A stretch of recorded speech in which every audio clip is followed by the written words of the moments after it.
Briefing keynotes.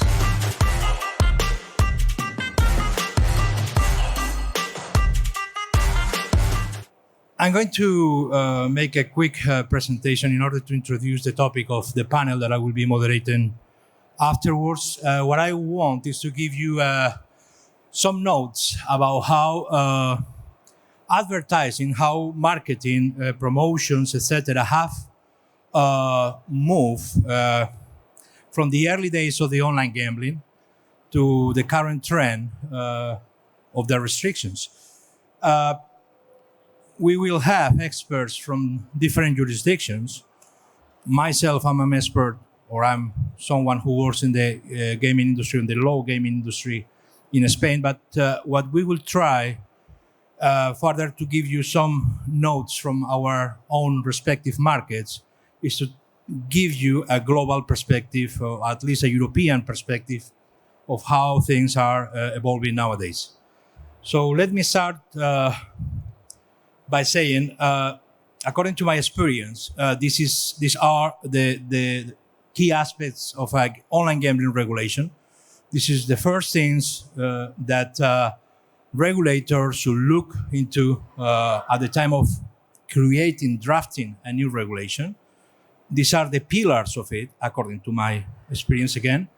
And this is what our clients usually, or the operators usually look at the time of getting into a market. Of course, the first of all was the gaming tax. A gaming tax that does not make the business viable. The operator will never try to get into that jurisdiction. Then we have the IT requirements. If they are viable, operators go ahead. If they are unviable, operators do not go ahead. Of course, the offer. What's the portfolio of games? Can I offer casino games? Can I offer slots, etc.? And then marketing. And marketing and advertising promotions is something that completely changed from the land-based perspective, where it's about location. Where is the casino located? Everybody knows in that city. Everybody who visits that city knows the casino is there. But in terms of online business, you have the opportunity to advertise, or you simply does not exist. In order to give you some, put things in a context, I will give you, what's the evolution of things. In 1994, I can read it, but I think it says 1994, Microgaming launched his first casino. Later on, 1997, 1998, more than 200 casinos were online.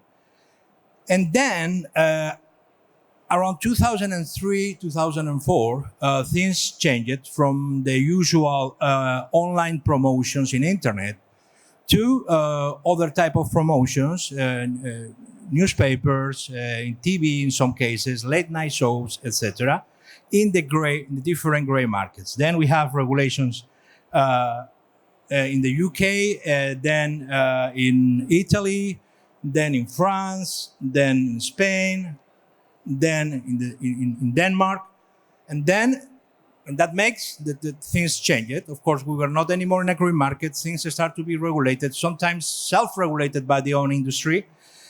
And suddenly, in 2018, Decreto di Dignità in Italy start changing things. What it seems to be impossible to happen in other jurisdictions, just 2 years after, happened in Spain. Going to my jurisdiction, let me give you an example. This was the picture of the year in 2009. The woman on the left side is the president of the region of Madrid, holding a T-shirt with bwin.com. 2 years before the Spanish market was regulated. The guy on the right side, everybody knows he's the president of Real Madrid. So we have moved from that, sponsorships in all kind of football teams or in the middle of an unregulated market and other kind of promotions, to nowadays to this. All kind of restrictions in all kind of even free games, promotions and demos, etc. How did this happen? I would say that there is, of course, a public side, political reasons, the perception of the industry. Gambling is not popular out of this SiGMA world or conference world or you name it. But also, from the industry side, it should be subject to question if perhaps the industry went too far at the time of advertising, and what kind of lobby action has been happening during all these years. As I said before, probably what started changing things was the Decreto di Dignità in Italy in 2018, enforceable since 2019, and it responds to a problematic gambling problem in Italy of 3% of the population with gambling problem. It meant, in practical terms, this was almost a full a full ban on gambling advertising. It was adopted by a government which was a coalition with a populist or radical left party, and nobody thought that will go beyond the Italian borders. However, it had an impact, first of all, in Europe, and as I said before, a couple of years after it happened in Spain, but it also happened in Germany, it also happened in the Netherlands, it also started happening in the UK, it also happened in Belgium. Step by step, the virus is spreading. And not only in Europe, also in LATAM, a few months, or the last months, I would say, just 2 weeks ago, to give you an idea, Colombia adopted a resolution by the regulator, by the way, probably unconstitutional, but it is already adopted, where most of the gambling promotions are going to be limited, forbidden, etc. Chile, by the end of August, decided to stop. Chile has not even regulated yet online gambling, but has stopped any kind of promotions in sponsorships. Ecuador has announced also restrictions. Peru has already announced restrictions, and other soon will be coming. Coming back to my jurisdictions, we use the sentence killing flies with cannon shots when it's about solving the problem. And why I say that? Because the problematic gambling in Spain, listen to this, I said 3% of the population in Italy.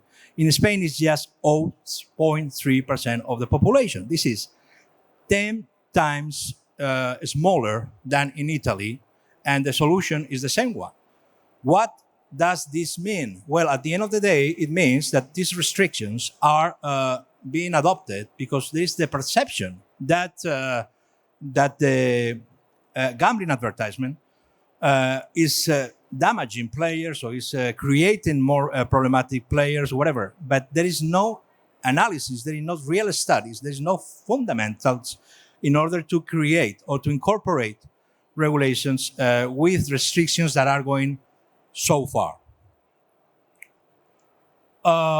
One more mention to the Spanish situation. This was a survey done last year. 2022. Sorry, nearly 50% of the people does not know if they are playing or they are gambling in a licensed portal or they are gambling in the black market. What is going to happen if this is under regular conditions? Can you imagine what is going to happen whenever the brands start to disappear from TV, from magazine, after 5 years, 6, 7 years, etc.? Some thoughts before we move to the panel session. First of all, education through lobby actions, through foundations created by the gaming industry, etc., is key. We need to educate regulators. We need to educate politicians. We need to transmit to the society that this is a very serious industry. Saturating the media with advertising, at the end of the day, what has as a result is that the regulators react with restrictive